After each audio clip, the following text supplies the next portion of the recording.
Indian பாலிட்டியில் இருக்கக்கூடிய important topics வந்து நம்ம ஆல்ரெடி வந்து பார்த்துருக்கோம். ஸோ அதில் இருக்கக்கூடிய ஒவ்வொரு டாப்பிக்காக வந்து 6-12 புக்கில் வந்து கவர் பண்ணிடலாம்னு சொல்லியிருந்தோம் இல்லைங்களா? ஸோ நம்ம ஆல்ரெடி வந்து ஃபஸ்ட்டு டாபிக் இந்திய அரசியலமைப்பு வந்து 6த்தில் இருக்கக்கூடிய இந்திய அரசியலமைப்பு லெசன்லேருந்து இருக்கக்கூடிய ஃபுல் நோட்ஸுமே வந்து கம்ப்ளீட் பண்ணிட்டோம். ஸோ இன்றைக்கி வந்து பார்த்திங்கன்னா 10த்தில் இருக்கக்கூடிய இந்திய அரசியலமைப்பு லெசன்லேருந்து ஃபுல்லாகவே இம்பார்ட்டன்ட் கொஷின் அண்ட் ஆன்சர் வந்து லைன் பை லைன் வந்து பார்த்துடலாம். ஸோ ஃபஸ்ட் கொஷின் பார்க்கலாம். ஸோ அரசியலமைப்பு அப்படின்னு இருக்கக்கூடிய ஃபஸ்ட்டு எந்த கண்ட்ரியில் அரசியலமைப்பு என்ற கொள்கை தோன்றியதுன்னா அமெரிக்க ஐக்கிய நாடுகள், அதாவது யுஎஸ்ஏல தான் வந்து பார்த்தீங்கன்னா ஸ்டார்ட் பண்ணியிருக்காங்க. சரிங்களா? நெக்ஸ்ட் கொஸ்டின், இந்திய அரசியல் நிர்ணய சபை அமைக காரணமாக இருந்த திட்டம் என்னன்னா அமைச்சரவை தூதுக்குழு. சரிங்களா? இந்த அமைச்சரவை தூதுக்குழுவால் தான் வந்து இந்திய அரசியல் நிர்ணய சபை வந்து ஸ்டார்ட் பண்ண காரணமாக இருந்தது. சரிங்களா? அமைச்சரவை தூதுக்குழு திட்டத்தின் கீழ் இந்திய அரசியல் நிர்ணய சபை உருவாக்கப்பட்ட ஆண்டு எதுனா 1946 வந்து பார்த்திங்கன்னா ஸ்டார்ட் பண்ணாங்க. ஸோ நமக்கு வந்து இந்திய அரசியல் நிர்ணய சபை வந்து அமைக்க காரணமாக இருந்த திட்டம் என்னென்னா அமைச்சரவை தூதுக்குழு. ஓகேங்களா? இந்த அமைச்சரவை தூதுக்குழுவால் தான் வந்து அரசியல் நிர்ணய சபை வந்து ஸ்டார்ட் பண்ணியிருக்காங்க. இந்த அரசியல் நிர்ணய சபை வந்து எப்போ ஸ்டார்ட் பண்ணாங்கன்னா உருவாக்கப்பட்டதுன்னா 1946 வந்து உருவாக்கப்பட்டது.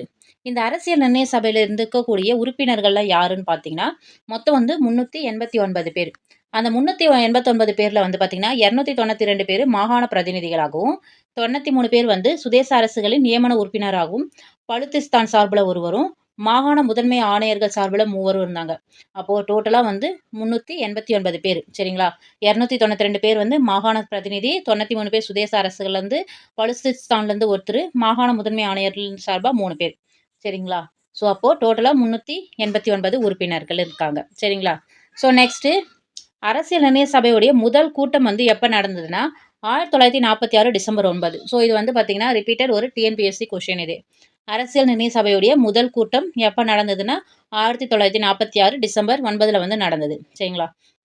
அரசியல் நிர்ணய சபையுடைய தற்காலிக தலைவராக யார் இருந்தாங்கன்னா சச்சிதானந்த சின்ஹா வந்து இருந்தார். ஸோ அவர் இறந்துடவே அரசியலமைப்புடைய தலைவராக யார் தேர்ந்தெடுக்கிறாங்கன்னா ராஜேந்திர பிரசாத்தை வந்து தேர்ந்தெடுக்கிறாங்க. சரிங்களா? டாக்டர் ராஜேந்திர பிரசாத் அவர்களை தேர்ந்தெடுக்கிறாங்க. அதுக்கப்புறமா தலைவரை தேர்ந்தெடுத்தாச்சு. அதுக்கப்புறம் யார் வருவாங்கன்னா துணைத் தலைவர்கள். சரிங்களா? அரசியல் நிர்ணய சபையுடைய தலைவரை வந்து தற்காலிக தலைவராக வந்து டாக்டர் சச்சிதானந்த சின்ஹா இருக்காரு. அவர் இறந்துடவே வந்து நிரந்தர தலைவராக வந்து டாக்டர் ராஜேந்திர பிரசாத்தை வந்து தேர்ந்தெடுக்கிறாங்க. ஸோ தலைவரை தேர்ந்தெடுத்த உடனே துணைத் தலைவரை தேர்ந்தெடுக்கிறாங்க. துணைத் தலைவர் யாருன்னா எச்.சி. முகர்ஜியும் வி.டி. கிருஷ்ணமாச்சாரியும். சரிங்களா? துணைத் தலைவர்கள் யாருன்னா முகர்ஜி அண்ட் கிருஷ்ணமாச்சாரி வந்து தேர்ந்தெடுக்கிறாங்க துணைத் தலைவர்களா. சரிங்களா? ஸோ அரசியல் நிர்ணய சபை மொத்தம் எத்தனை நாட்கள் நடைபெற்றதுன்னா 11 அமர்வுகளா 166 நாள் நடைபெறுது. சரிங்களா? அரசியல் நிர்ணய சபையுடைய மொத்தம் எத்தனை நாள் வந்து நடைபெற்றதுன்னா 11 அமர்வுகள். ஓகேங்களா? 11 அமர்வுகள் 166 நாட்கள் நடந்தது. சரிங்களா? அப்போது மொத்தம் எத்தனை திருத்தம் கொண்டு வந்தாங்கன்னா 166 நாளில் 2473 திருத்தத்தை கொண்டு வராங்க. சரிங்களா? நம்ம 6th புக்கில் வந்து 2000 திருத்தம் அப்படின்னு வந்து பார்த்துருப்போம். சரிங்களா? 2000 திருத்தத்திற்கு மேல்னு வந்து பார்த்துருப்போம். சரிங்களா? மேல்னு ஒரு வேர்டு ஆட் பண்ணியிருப்பாங்க. ஸோ அங்கே வந்து அப்ராக்சிமேட்டாக தான் சொல்லியிருப்பாங்க. ஸோ 10th புக்கில் வந்து அதனுடைய நம்பரை கொடுத்துருக்காங்க. எத்தனை திருத்தம்னா 2473 திருத்தம் கொண்டு வந்திருக்காங்க. சரிங்களா? அரசியல் நிர்ணய சபை கூட்டத்தில். ஸோ அதுக்கப்புறமா இந்திய அரசியலமைப்பு சட்ட வரைவு குழு தலைவரை யார் சூஸ் பண்ணுறாங்கன்னா அம்பேத்கரை வந்து செலக்ட் பண்ணுறாங்க. சரிங்களா? யார் எதுக்குன்னா சட்ட வரைவு குழுவுடைய தலைவராக வந்து B.R. அம்பேத்கர் அவர்களை வந்து தேர்ந்தெடுக்கிறாங்க. அப்போது நம்மளுடைய அரசியலமைப்பு சட்டம் வந்து எப்போ ஏற்றுக்கொள்ளப்பட்டது? நம்ம ஆல்ரெடி 6லேயே பார்த்தோம். இந்த இயர்லாம் வந்து தனியாக நோட் பண்ணிக்கோங்க. சரிங்களா? நோட் பேக் சைடில், நோட்ஸ் ஃப்ரண்ட்டில் எழுதுங்க. பேக் சைடில் வந்து இயர்லாம் நோட் பண்ணுங்கன்னு நம்ம ஆல்ரெடி சொல்லியிருந்தோம் இல்லைங்களா? ஸோ இப்போ நீங்கள் நோட் பண்ணியிருந்தீங்கன்னா டக்குன்னு ரிவிஷனுக்கு வந்து உங்களுக்கு ஈஸியாக இருந்திருக்கும். அரசியல் நிர்ணய சபை அரசியலமைப்பு சட்டத்தை வந்து எப்போ ஏற்றுக்கொண்டாங்கன்னா 1949 நவம்பர் 26. சரிங்களா? நவம்பர் 26 வந்து சட்ட தினமாக வந்து செலிப்ரேட் பண்ணுவாங்க. 1949 நவம்பர் 26 வந்து அரசியலமைப்பு சட்டம் வந்து ஏற்றுக்கொள்ளப்பட்டது. ஓகேங்களா? ஸோ அப்போது ஃபைனலாக இந்திய அரசியலமைப்பு சட்டத்தில் உள்ள எத்தனை பிரிவு இருந்ததுன்னா சரிங்களா? எப்போனா அரசியலமைப்பு ஏற்றுக்கொள்ளப்படுது இல்லைங்களா? அப்போது முகவுரை இருக்குது. அதுக்கப்புறம் 22 பாகங்கள் இருக்குது. 395 சட்டப்பிரிவுகளும் 8 அட்டவணைகளும் இருக்குது. சரிங்களா? அரசியலமைப்பு சட்டம் எழுதி முடிச்சுட்டு அரசியல் நிர்ணய சபையால் வந்து ஏற்றுக்கொள்ளப்படுது. சரிங்களா? அப்போது ஃபைனலாக என்னெல்லாம் இருக்குன்னா அந்த அரசியலமைப்பு சட்டத்தில் முகவுரை இருக்குது, 22 பாகங்களும், 395 சட்டப்பிரிவுகளும், 8 அட்டவணையும் இருந்தது. சரிங்களா? நம்மளுடைய இந்திய அரசியலமைப்பு சட்டம் எப்போ நடைமுறைக்கு வருது? சரிங்களா? ஏற்றுக்கொள்ளப்பட்டது எப்போன்னா 1949 நவம்பர் 26. அதுவே நடைமுறைக்கு எப்போ வருதுன்னா ஜனவரி 26 1950 வந்து நடைமுறைக்கு வருது. ஓகேங்களா? நம்மளுடைய இந்திய அரசியலமைப்பு சட்டம் வந்து இத்தாலி பாணியில கையால யார் எழுதுனாங்கன்னா, பிரேம் பிகாரி நரேன் ரைட்ஜா. சரிங்களா? அவரால வந்து அரசியலமைப்பு சட்டம் வந்து பார்த்தீங்கன்னா, கையால இத்தாலிய பாணியில வந்து எழுதுனாங்க. ஓகேங்களா? ஸோ நெக்ஸ்ட் பார்த்தீங்கன்னா, அரசியலமைப்பினுடைய திறவுகோல்னு எத அழைக்கிறாங்கன்னா, முகவுரைய வந்து அழைக்கிறாங்க. ஜவஹர்லால் நேருவின் குறிக்கோள் தீர்மானம் எப்போது ஏற்றுக்கொள்ளப்படுதுன்னா, ஜனவரி 2, 1947ல. ஓகேங்களா? ஜனவரி 2, 1947 இதெல்லாம் வந்து இயர்லாம் தனியா நோட் பண்ணிட்டு வாங்க. சரிங்களா? ஜவஹர்லால் நேருவின் குறிக்கோள் தீர்மானம் எப்போ ஏற்றுக்கொள்ளப்படுதுன்னா, ஜனவரி 2, 1947ல வந்து ஏற்றுக்கொள்ளப்படுது. So next question. முகவுரை எப்பொழுது திருத்தப்பட்டது? சரிங்களா? முகவுரை வந்து 42வது அரசியலமைப்பு சட்ட திருத்தத்தின் மூலமா 1976ல வந்து முகவுரை வந்து திருத்தப்படுது. ஓகேங்களா? ஸோ இந்த 42வது அரசியலமைப்பு சட்ட திருத்தத்தின்படி முகவுரையில என்ன வார்த்தைலாம் சேர்த்தாங்கன்னா, சமதர்மம், மதச்சார்பின்மை, ஒருமைப்பாடு. சரிங்களா? சமதர்மம், மதசார்பின்மை, ஒருமைப்பாடு. இந்த 3 வார்த்தை தான் வந்து 42வது அரசியலமைப்பு சட்ட திருத்தத்தின் மூலயமா முகவுரையில வந்து சேர்க்கப்பட்ட வார்த்தைகள் இது 3. சரிங்களா? சமதர்மம், மதச்சார்பின்மை, ஒருமைப்பாடு. ஸோ நெக்ஸ்ட் பிரெஞ்சு புரட்சி வந்து எந்த ஆண்டு நடக்குதுன்னா 1789ல 1789ல வந்து பிரெஞ்சு புரட்சி வந்து நடக்குது. ஓகேங்களா? So next question. குடியுரிமை பற்றி விளக்கும் இந்திய அரசியலமைப்பினுடைய பக்கம் மற்றும் பிரிவு என்னன்னு கேட்குறாங்க. சரிங்களா? அரசியலமைப்புடைய பாகம் இது. பாகம் மற்றும் பிரிவு என்னன்னு பார்த்தோம்னா, பாகம் பார்த்தீங்கன்னா 2, சட்டப்பிரிவு வந்து பார்த்தீங்கன்னா 5 முதல் 11 வரை. சரிங்களா? ஸோ குடியுரிமை பற்றி விளக்கக்கூடிய பாகம் பார்த்தீங்கன்னா 2. சரிங்களா? பகுதின்னு சொல்லுவோம் இல்லைங்களா? பகுதி, பாகம் எல்லாம் தான். பகுதி பார்த்தீங்கன்னா 2. அதனுடைய ஆர்டிக்கல் சட்டப்பிரிவு பார்த்தீங்கன்னா 5லேருந்து 11 வரைக்கும் இருக்கும். ஓகேங்களா? 5லேருந்து 11 வரைக்கும் குடியுரிமை பற்றி விளக்குவாங்க.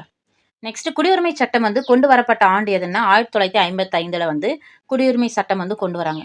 அந்த குடியுரிமை சட்டம் வந்து இது வரைக்கும் எது வரைக்கும் பார்த்தீங்கன்னா எத்தனை முறை திருத்திருக்காங்கன்னா 9 முறை திருத்திருக்காங்க. கடைசியா வந்து 2019ல வந்து குடியுரிமை சட்டம் வந்து திருத்தப்பட்டது. ஓகேங்களா? ஸோ நெக்ஸ்ட் காமன்வெல்த் குடியுரிமை வந்து எந்த ஆண்டு நீக்கப்பட்டதுன்னா 2003ல வந்து நீக்கப்பட்டது. ஒரு இந்திய குடிமகன் வந்து எத்தனை வழியில வந்து நம்ம குடியுரிமை பெற இயலும்னா 5 வழியில வந்து நம்ம பெறலாம். ஓகேங்களா? இந்திய குடிமகன் ஒருவர் வந்து எத்தனை வழிகளில் குடியுரிமை பெற இயலும்னா 5 வழிகள்ல வந்து பெறலாம். ஒரு வெளிநாட்டவர் இந்திய குடியுரிமை பெற வேண்டிய வழிமுறை என்னன்னா, இயல்புரிமை மூலம் கோரி ஓகேங்களா? இயல்புரிமை கோரி இந்திய அரசிற்கு விண்ணப்பிப்பதன் மூலமா வந்து ஒரு வெளிநாட்டவர் வந்து இந்திய குடியுரிமை வந்து பெறலாம். ஓகேங்களா? So next question. அடிப்படை உரிமை பற்றி கூறும் சட்டப்பிரிவு என்னன்னா, அடிப்படை உரிமை பார்த்தீங்கன்னா, பகுதி 3. பகுதி 2ல வந்து பார்த்தீங்கன்னா, குடியுரிமை வரும். பகுதி 3ல வந்து பார்த்தீங்கன்னா, அடிப்படை உரிமைகள். ஸோ இதனுடைய ஆர்டிகல் வந்து பார்த்தீங்கன்னா, சட்டப்பிரிவு 12லேருந்து 35 வரைக்கும் வந்து அடிப்படை உரிமைகள பத்தி தான் சொல்லுவாங்க. ஓகேங்களா? ஸோ நெக்ஸ்ட் இந்திய அரசியலமைப்பின் தற்போது உள்ள அடிப்படை உரிமைகளின் எண்ணிக்கை என்னன்னா 6 இருக்கு. சரிங்களா? அடிப்படை உரிமைகளுடைய எண்ணிக்கை என்னன்னா 6. சரிங்களா? நம்ம ஆல்ரெடி பார்த்துட்டோம். சமத்துவம், சுதந்திரம், சுரண்டலுக்கு எதிரான உரிமை, சமய கலாச்சார உரிமைன்ட்டு நம்ம 6லேயே வந்து இந்த 6மே பார்த்துப்போம். சரிங்களா? இங்க பார்க்கும்போது டீட்டெயிலா இன்டெப்த்தா வந்து பார்த்துக்கலாம். ஓகேங்களா? ஒரு ரீகால் மாரி தான். சரிங்களா? ஆல்ரெடி படிச்சத வந்து இன்னும் கொஞ்சம் அடிஷனல் டீட்டெயில்ஸோட வந்து 10த்ல படிக்க போறோம். அவ்வளோதான். So next one. இந்தியாவின் மகா சாசனம் என அழைக்கப்படுவது எதுன்னா, இந்திய அரசியலமைப்புடைய பகுதி 3. பகுதி 3 என்னன்னு பார்த்தோம்னா, அடிப்படை உரிமைகள். சரிங்களா? இதுதான் இந்தியாவினுடைய மகா சாசனம்னு அழைக்கப்படுது. ஓகேங்களா? சட்டத்தின் முன் அனைவரும் சமம் என கூறும் அரசியல் சட்டப்பிரிவு என்னன்னா, சட்டப்பிரிவு 14. சரிங்களா? ஆர்டிகல் 14 தான் சட்டத்தின் முன் அனைவரும் சமம் சொல்றது. ஓகேங்களா? தீண்டாமை ஒழிவு பற்றி கூறும் சட்டப்பிரிவு எதுன்னா 17. பொது வேலைகளில் சம வாய்ப்பு அளித்தல் பற்றி கூறும் ஆர்டிகல் என்னன்னா, சட்டப்பிரிவு 16. சரிங்களா? ஸோ இதெல்லாம் வந்து இம்பார்ட்டன்ட். ஸோ நெக்ஸ்ட் பார்த்தீங்கன்னா, மதம், இனம், சாதி, பாலினம் மற்றும் பிறப்பிடம் இவற்றின் அடிப்படையில் பாகுபடுத்துவதை தடை செய்யும் சட்டப்பிரிவு எதுனா 15. 14, 15 என்னன்னு பார்த்தோம். தீண்டாமை வந்து 17ன்னு வந்து பார்த்தோம் இல்லைங்களா? ஸோ ராணுவம் மற்றும் கல்விசார் பட்டங்களை தவிர மற்ற பட்டங்களை ஒழிப்பு பற்றி கூறும் சட்டப்பிரிவு வந்து 18. சரிங்களா? குழந்தை தொழிலாளர் முறையை தடுப்பது பற்றி கூறும் சட்டப்பிரிவு வந்து 24. கொத்தடிமை முறை ஒழிப்பு பற்றி கூறும் சட்டப்பிரிவு வந்து 23. ஸோ இந்த 23, 24 வந்து கன்ஃபியூஸ் பண்ணிக்காதீங்க. சரிங்களா? குழந்தை தொழிலாளர் முறையை வந்து தடுப்பது வந்து 24 ஆர்டிக்கல். அதுவே கொத்தடிமை ஒழிப்பு முறை பார்த்தீங்கன்னா, ஆர்டிக்கல் 23. ஓகேங்களா? டேஷ் ஆண்டு அடிப்படை உரிமையிலிருந்து சொத்துரிமை வந்து நீக்கப்பட்டது. சரிங்களா? ஸோ 44வது அரசியலமைப்பு சட்ட திருத்தத்தின்படி 1978ல வந்து அடிப்படை உரிமையில இருந்து சொத்துரிமை வந்து நீக்கப்பட்டது. ஓகேங்களா? அது எங்க சேர்த்தாங்கன்னா, சரிங்களா? 44வது சட்ட திருத்தத்தின்படி 1978ல அடிப்படை உரிமையிலிருந்து சொத்துரிமை நீக்கப்பட்டு, தற்போது வந்து பகுதி 12ல 307 ஆர்டிகல் 307 வந்து ஆட் பண்ணியிருக்காங்க. சரி. மற்றும் கருத்து தெரிவிக்கும் உரிமைகளை பற்றி கூறும் சட்டப்பிரிவு எதுனா 19. தொடக்க கல்வி பெறும் உரிமை பற்றி கூறுவது வந்து 21A. சரிங்களா? தொடக்க கல்வி பெறும் உரிமை பற்றி கூறும் சட்டப்பிரிவு வந்து 21A. சமத்துவ உரிமை பார்த்தீங்கன்னா, ஆர்டிகல் 14லேருந்து 18 வரைக்கும் சமத்துவ உரிமை. சுதந்திர உரிமை வந்து பார்த்தீங்கன்னா, 19லேருந்து 22 வரைக்கும் சுதந்திர உரிமை. சுரண்டலுக்கு எதிரான உரிமை வந்து 23, 24 சரிங்களா? கொத்தடிமை ஒழிப்பு, குழந்தை தொழிலாளர்ல வந்து ஒழிப்பு வந்து 24 வரும். கொத்தடிமை முறை ஒழிப்பு 23 வரும். ஓகேங்களா? சமய சார்பு உரிமை வந்து பார்த்தீங்கன்னா, 25லேருந்து 28 வரைக்கும் சொல்லியிருப்பாங்க ஆர்டிகல். கல்வி கலாச்சார உரிமை பற்றி கூறும் சட்டப்பிரிவு வந்து 29 மற்றும் 30. ஓகேங்களா? ஸோ ஆர்டிகல்லாம் வந்து கிளியரா படிச்சுக்கங்க. ஸோ அரசியலமைப்புக்கு உட்பட்டு தீர்வு காணும் உரிமை எதுனா 32. ஓகேங்களா? குடிமக்களின் அடிப்படை உரிமைகளுடன் தொடர்புடைய முதல் எழுதப்பட்ட ஆவணம் எதுனா கிபி 1715 இங்கிலாந்து மன்னர் முதலாம் ஜார்ஜ் என்பவரால் வெளியிடப்பட்ட உரிமைகள் பட்டயம் அல்லது மகாசாசனம் தான் வந்து ஃபர்ஸ்ட் குடிமக்களுடைய அடிப்படை உரிமைகளுக்குடன் தொடர்புடைய கைப்பட எழுதப்பட்ட முதல் ஆவணம். சரிங்களா? எதுனா 1715 இங்கிலாந்து மன்னர் முதலாம் ஜான் என்பவரால் எழுதப்பட்ட உரிமைகள் பட்டயம் தான். சரிங்களா? ஸோ நெக்ஸ்ட் ஒன், நீதிமன்ற முத்திரையுடன் நீதிமன்றத்தால் வெளியிடப்படும் கட்டளை அல்லது ஆணை எவ்வாறு அழைக்கப்படுதுன்னா நீதி பேராணைன்னு அழைக்கப்படுது. சரிங்களா? அரசியலமைப்பு உட்பட்ட தீர்வு காணும் உரிமை பற்றி கூறும் சட்டப்பிரிவு எதுன்னா ஆர்டிகல் 32 நம்ம ஆல்ரெடி பார்த்துருக்கோம். ஸோ இந்திய அரசியலமைப்பு எத்தனை விதமான நீதி பேராணை கொண்டுள்ளதுன்னா 5 விதமான நீதி பேராணைகளை கொண்டுள்ளது. So next one, B.R. Ambedkar அவர்களால் இந்திய அரசியலமைப்பு சட்டப்பிரிவு இந்திய அரசியலமைப்பின் இதயம் மற்றும் ஆன்மா அப்படின்னு குறிப்பிடப்படும் சட்டப்பிரிவு எதுன்னா ஆர்டிகல் 32 தான் வந்து B.R. அம்பேத்கர் அவர்களால் இந்திய அரசியலமைப்பினுடைய இதயம் அல்லது ஆன்மான்னு குறிப்பிடப்படும் சட்டப்பிரிவு வந்து 32. சரிங்களா? சட்டத்திற்கு புறம்பாக ஒருவர் கைது செய்வதிலிருந்து பாதுகாக்கும் நீதி பேராணை எதுன்னா ஆட்குணர்வு நீதி பேராணை இல்லைன்னா ஏபிஎஸ் கார்பஸ் சொல்லுவாங்க. சரிங்களா? மனுதாரர் சட்ட உதவியுடன் தனது மனு தொடர்பான பணியினை சம்பந்தப்பட்ட துறையிலிருந்து நிறைவேற்றிக் கொள்ள பயன்படும் நீதி பேராணை எதுனா கட்டளை உறுத்தும் நீதி பேராணை அல்லது மாண்டமஸ் சொல்லுவாங்க. சரிங்களா? கொஸ்டின், ஒரு கீழ் நீதிமன்றம் தனது சட்ட எல்லைகளை இது தாண்டி ஓகேங்களா சட்ட எல்லைகளை தாண்டி செயல்படுவதை தடுக்கும் நீதி பேராணை என்னன்னா தடையுறுத்தும் நீதி பேராணை. ஸோ நெக்ஸ்ட், உயர் நீதிமன்றம் ஆவணங்களை நியாயமான பரிசீலனைக்கு தனக்கோ அல்லது உரிய அதிகாரிக்கோ அனுப்ப கீழ் நீதிமன்றங்களுக்கு இடும் ஆணை இது என்னன்னா ஆவண கேட்பு பேராணை சொல்லுவாங்க. சரிங்களா? இதற்கு புறம்பாக தகாத முறையில் அரசு அலுவலகத்தை கைப்பற்றுவதை தடை செய்யும் நீதி பேராணை என்னன்னா தகுதிமுறை வினவும் நீதி பேராணை. ஸோ இது 5 வந்து என்னென்னதுன்றத கிளியரா வந்து ஒரு ஷார்ட் நோட் மாதிரி இன்ட்டு மாதிரி நீங்க நோட் பண்ணிக்கோங்க. சரிங்களா? ஸோ அப்பதான் டக்கு நம்ம பார்க்கும்போது வந்து ரீகால் பண்ண முடியும். ஸோ நெக்ஸ்ட் ஒன், அவசர நிலை பிரகடனம் பற்றி குறிப்பிடும் அரசியலமைப்பு சட்டப்பிரிவு என்னன்னா 352. சரிங்களா? அவசர நிலை பிரகடனம் பற்றி குறிப்பிடும் அரசியலமைப்பு சட்டப்பிரிவு வந்து 352. இந்த அவசர நிலை பிரகடனம் ஏற்படுத்தும் பொழுது தாமாகவே செயலிழக்கும் சட்டப்பிரிவு எதுனா சட்டப்பிரிவு 19 கீழ் அளிக்கப்பட்ட எல்லா உரிமைகளுமே வந்து தானாகவே வந்து ஸ்டாப் ஆகும். சரிங்களா? எந்த ஒரு சூழ்நிலையிலும் தடை செய்ய இயலாத அரசியலமைப்பு சட்டப்பிரிவு என்னன்னா 20 மற்றும் 21 கீழ் வழங்கப்பட்ட உரிமைகள் வந்து பாத்தீங்கன்னா எந்த ஒரு சூழ்நிலையும் வந்து அதை நம்ம ஸ்டாப் பண்ண முடியாது. ஆனா ஒரு அவசர நிலை பிரகடனத்தின் போது தானாகவே வந்து ஸ்டாப் ஆகக்கூடிய சரிங்களா செயலிழக்கும் உரிமைகள் என்னன்னா 19 ஆர்டிகல் 19 கீழ் உள்ள உரிமைகள் எல்லாமே. சரிங்களா? ஆனா சூழ்நிலையும் வந்து தடை செய்ய இயலாத அரசியலமைப்பு சட்டப்பிரிவு எதுனா 20 மற்றும் 21. சரிங்களா?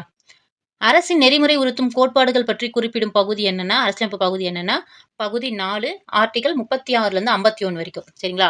அரசின் நெறிமுறை உறுத்தும் கோட்பாடுகளை பற்றி குறிப்பிடும் அரசியலமைப்பின் பகுதி வந்து பகுதி 4 ஆர்டிகல் வந்து 36லேருந்து 51 வரை. சரிங்களா? அரசு நெறிமுறை கோட்பாடுகள் எத்தனை பிரிவாக பிரிக்கிறாங்கன்னா 3 பிரிவா பிரிக்கிறாங்க. சரிங்களா? அரசு நெறிமுறை கோட்பாடுகள் வந்து எத்தனை பிரிவுகளா பிரிக்கிறாங்கன்னா 3 பிரிவுகளா பிரிக்கிறாங்க. B.R. அம்பேத்கர் அவர்களால் இந்திய அரசியலமைப்பின் புதுமையான சிறப்பம்சம் என்று குறிப்பிடும் பகுதி எதுனா இந்த பகுதி 4. சரிங்களா? So B.R. அம்பேத்கர் அவர்கள் வந்து பாத்தீங்கன்னா அரசியலமைப்பினுடைய இதயம் மற்றும் ஆண்பான்னு எதை சொல்லியிருக்காருன்னா 32 ஆர்டிகல் 32 சொல்லியிருக்காரு. அதுவே இந்திய அரசியலமைப்பின் புதுமையான சிறப்பம்சம் சரிங்களா? இந்திய அரசியலமைப்பின் புதுமையான சிறப்பம்சம்னு எந்த பகுதியை சொல்றாங்கன்னா அரசு நெறிமுறை கோட்பாடுகள் பகுதி 4 தான் வந்து சொல்றாங்க. சரிங்களா? So B.R. அம்பேத்கர் அவர்கள் வந்து என்னென்ன கூற்று சொல்லியிருக்காங்க எந்தெந்த ஆர்டிகளை பற்றி. சரிங்களா? இது வந்து நம்ம கிளியரா இருக்கணும். இதயம் மற்றும் ஆண்மான் எதை சொல்றாருன்னு பார்க்கணும். அரசியலமைப்பினுடைய புதுமையான சிறப்பம்சம். சரிங்களா? புதுமையான சிறப்பம்சம்னு எதை சொல்றாருன்ட்டு பார்க்கணும். சரிங்களா? புதுமையான சிறப்பம்சம்ட்டு பகுதி 4 வந்து சொல்லியிருப்பாங்க. அரசு முறை நெறிமுறை கோட்பாடுகள். ஓகேங்களா? ஸோ நெக்ஸ்ட் ஒன், 86வது அரசியலமைப்பு சட்ட திருத்தம் எந்த ஆண்டு கொண்டு வரப்பட்டதுன்னா 2002. சரிங்களா? 86வது அரசியலமைப்பு சட்ட திருத்தம் வந்து எந்த ஆண்டு கொண்டு வரப்படுதுன்னா 2002 கொண்டு வரப்படுது. இந்த 86வது அரசியலமைப்பு சட்ட திருத்தம் வந்து 2002 கொண்டு வரப்பட்டது இல்லைங்களா? ஸோ அது என்ன சொல்லுதுன்னா இந்த சட்ட திருத்தின்படி பிரிவு 45 திருத்தப்பட்டு பிரிவு 21 ஏவின் கீழ் வந்து தொடக்க கல்வி வந்து ஒரு அடிப்படை உரிமையா சேர்க்கப்படுது. சரிங்களா? ஸோ பிரிவு 21 ஏ சரிங்களா? ஆர்டிக்கல் 45ல ஃபர்ஸ்ட் இருக்கு தொடக்க கல்வி. அந்த 45 வந்து திருத்தப்பட்டு 21 ஏல வந்து தொடக்க கல்வி வந்து ஒரு அடிப்படை உரிமையா வந்து சேர்க்கப்படுது. சரிங்களா? அது எந்த சட்ட திருத்தம்னா 86வது சட்ட திருத்தம் 2002ல. ஓகேங்களா? ஸோ அந்த 86வது சட்ட திருத்தம் வந்து எந்த வயதுள்ள குழந்தைகளுக்கு பார்த்தீங்கன்னா, மாநில அரசுகள் முன்பருவ மழலை கல்வி அதாவது 6 வயது வரை உள்ள குழந்தைகளுக்கு வந்து கல்வி வழங்கணும். சரிங்களா? அது அடிப்படை உரிமையா சேர்க்கப்படுது. ஓகேங்களா? அடிப்படை உரிமை வந்து எந்த நாட்டு சட்டத்திலிருந்து நம்ம எடுத்திருக்கோம்னா, அமெரிக்க ஐக்கிய நாடுகள்லேருந்து நம்ம எடுத்திருக்கோம். சரிங்களா? அரசு நெறிமுறை கோட்பாடுகள் எந்த நாட்டிலேருந்து எடுத்திருக்கோம்னா, அயர்லாந்து. சரிங்களா?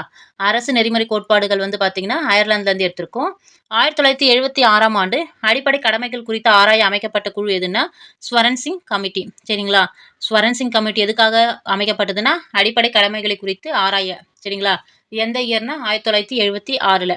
கடமைகள் எந்த அரசியலமைப்பு சட்ட திருத்தத்தின்படி அரசியலமைப்புல சேர்க்கப்படுதுன்னா 42வது சட்ட திருத்தம் 1976 ஸ்வரன்சிங் கமிட்டி 1976 அடிப்படை கடமைகளை பற்றி ஆராய அமைக்கப்பட்ட குழு. ஓகேங்களா? இந்த அடிப்படை கடமைகள் வந்து பாத்தீங்கன்னா எந்த அரசியலமைப்பு சட்ட திருத்தத்தின் கீழே வந்து சேர்க்கப்படுதுன்னா 42வது சட்ட திருத்தம் 1976ல. ஓகேங்களா?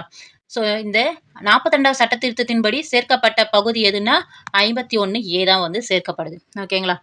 அரசியலமைப்பு கூறும் இந்திய அரசியலமைப்பு கூறும் மொத்த அடிப்படை கடமைகள் எத்தனைனா 11. சரிங்களா? 11வது எப்போ சேர்க்கப்பட்டதுன்னா 2002ல வந்து சேர்க்கப்படுது.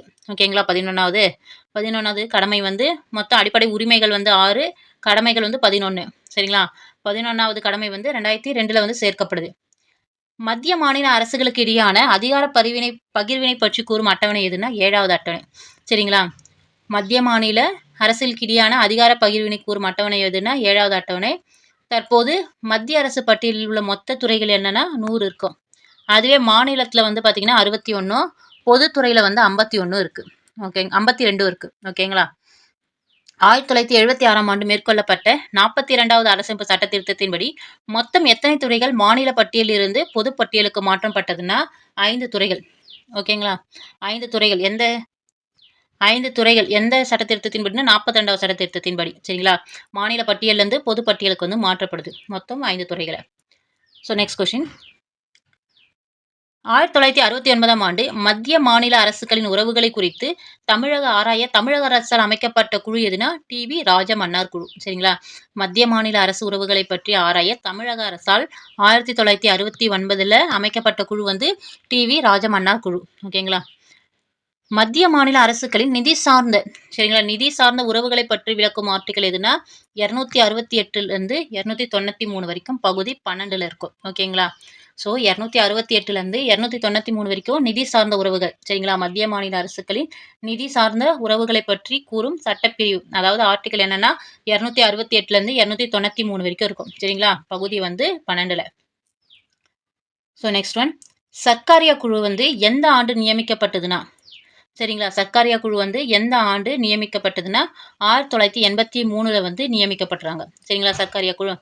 மாநிலங்களுக்கு இடையேயான குழு வந்து எப்போ அமைக்கப்படுதுன்னா 1990ல வந்து மாநிலங்களுக்கு இடையேயான குழு வந்து அமைக்கப்படுது. ஓகேங்களா?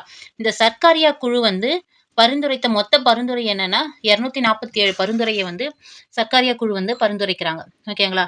இந்த 247 பரிந்துரைகள்லையும் வந்து எத்தனையை வந்து மத்திய அரசு செயல்படுத்துச்சுன்னா 180 பரிந்துரையை வந்து மத்திய அரசால வந்து ஏற்றுக்கொள்ளப்படுது. ஓகேங்களா?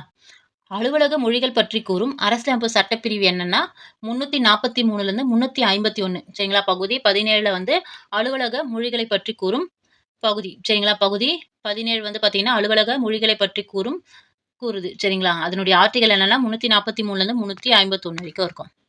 ஸோ முதலாவது மொழிக்குழு எப்போ ஆரம்பிக்கப்பட்டதுன்னா 1955ல.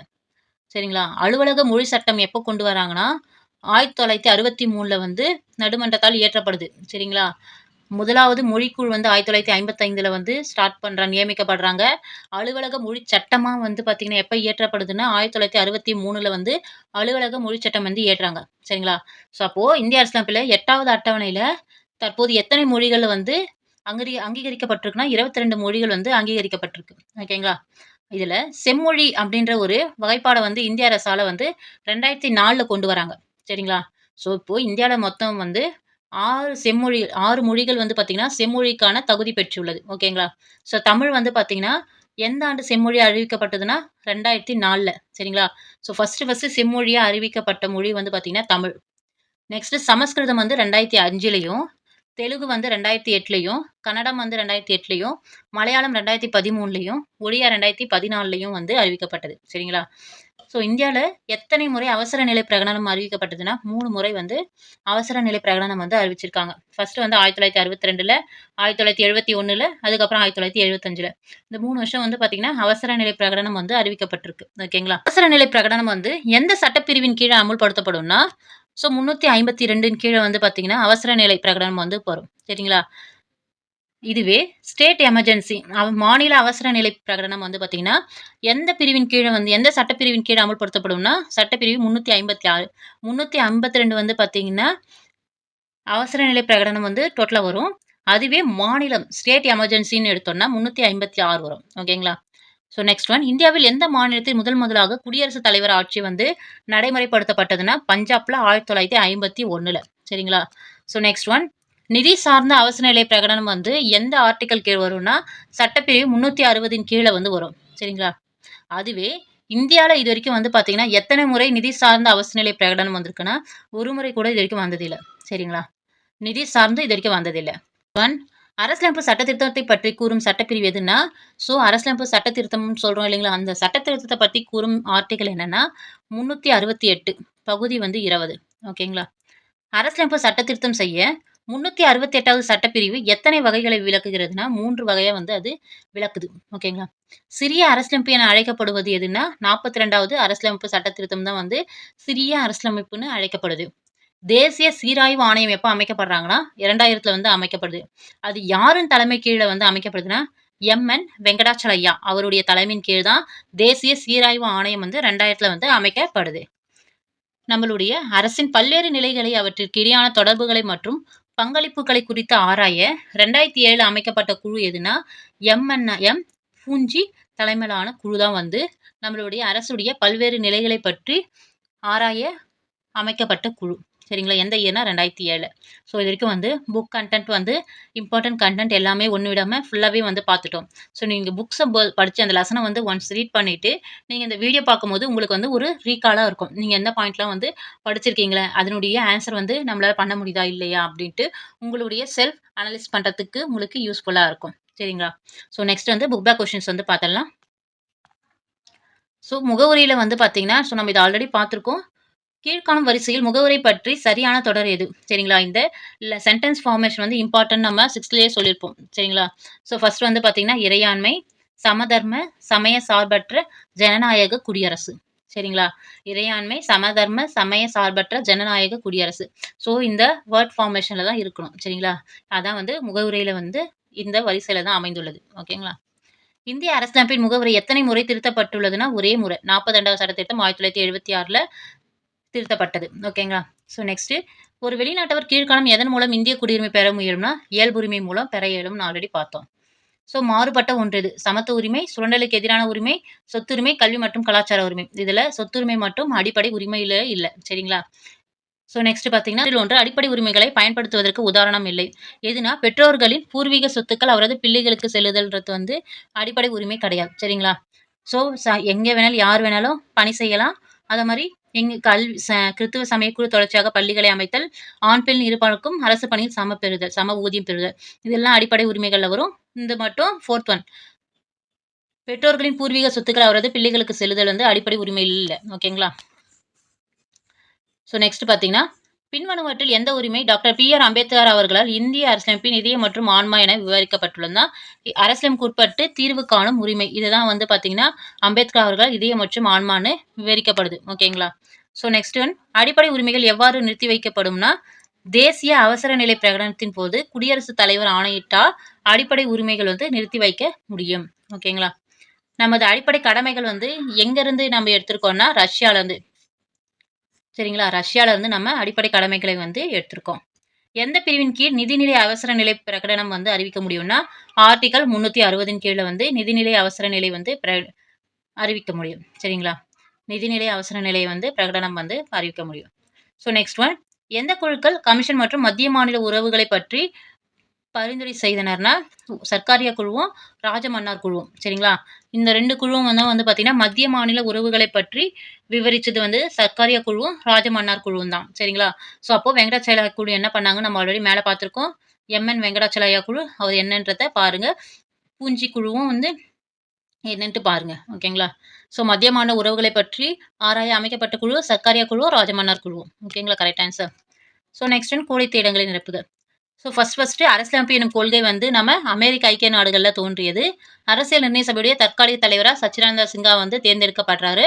நம்மளுடைய இந்திய அரசியலமைப்பு வந்து ஏற்றுக்கொள்ளப்பட்ட நாள் எதுன்னா 1949 நவம்பர் 26. நடைமுறைக்கு ஜனவரி 26, 1950ல வந்து வருது. ஓகேங்களா? சட்டப்பிரிவு 31ல வந்து எதை பற்றி சொல்றாங்கன்னா, நீதி பேராணைகள். சரிங்களா? அரசியலமைப்புடைய 32 வந்து அம்பேத்கர் என்னன்னு சொல்றாங்கன்னா, இதயம் மற்றும் ஆண்பான்னு சொல்றாங்க. ஓகேங்களா? இந்திய குடிமக்களுக்கு அடிப்படை கடமைகள் வந்து எந்த பிரிவின் கீழ வழங்கப்படுதுன்னா, 51 ஏன் கீழ வந்து வழங்கப்படுது. சரிங்களா?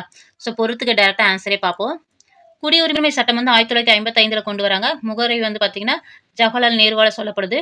குறு அரசியலமைப்புன்னு எத சொல்றாங்கன்னா, சட்ட திருத்தம் 42 தான் வந்து சொல்றாங்க. சரிங்களா? செம்மொழி வந்து தமிழ். எந்த இயர்னா 2004ல.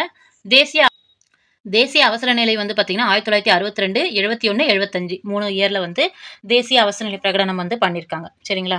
ஸோ இது ஒரு ஆர்டிகல் ரீகால் தான் இது. சமத்துவ உரிமை மொத்தம் வந்து பார்த்தீங்கன்னா, அடிப்படை உரிமைகள் வந்து 6 இருக்கும். சமத்துவ உரிமை வந்து 14லேருந்து 18 வரைக்கும் வரும். சரிங்களா? 14 வந்து சட்டத்தின் முன் அனைவரும் சமம். 15 வந்து மதம், இனம், சாதி, பாலினம் வந்து பிறப்பிடம் ஆகியவற்றின் பாகுபடுவது வந்து தவிர்த்தல் வேண்டும். நெக்ஸ்ட் வந்து 16ல வந்து பொது வேலைவாய்ப்பு. சரிங்களா? சம வேலைவாய்ப்பு அளித்தல். 17 வந்து தீண்டாமை. 18 வந்து கல்விசார் பட்டங்களை வந்து துறத்தல். சரிங்களா? சமத்துவ உரிமை 14லேருந்து 18 வரும். சுதந்திர உரிமை வந்து 19லேருந்து 22 வரும். சரிங்களா? அதுக்கப்புறம் சுரண்டலுக்கு எதிரான உரிமை 23 அண்டு 24 வரும். சமய சார்புரிமை வந்து 25லேருந்து 28 வரைக்கும் சமய சார்புரிமை வரும். கல்வி மற்றும் கலாச்சார உரிமை வந்து 29, 30 வரும். சரிங்களா?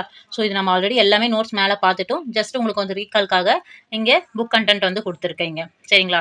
ஸோ நெக்ஸ்ட் பார்த்தீங்கன்னா, 1978ல 44வது அரசியலமைப்பு சட்ட திருத்தத்தின்படி அடிப்படை உரிமை வந்து சொத்துரிமை 31லேருந்து நீக்கப்படுது. ஓகேங்களா? 31லேருந்து நீக்கப்பட்டு பிரிவு 300 ஏவின் கீழ வந்து அது ஒரு சட்ட உரிமையா வந்து வைக்கப்படுது.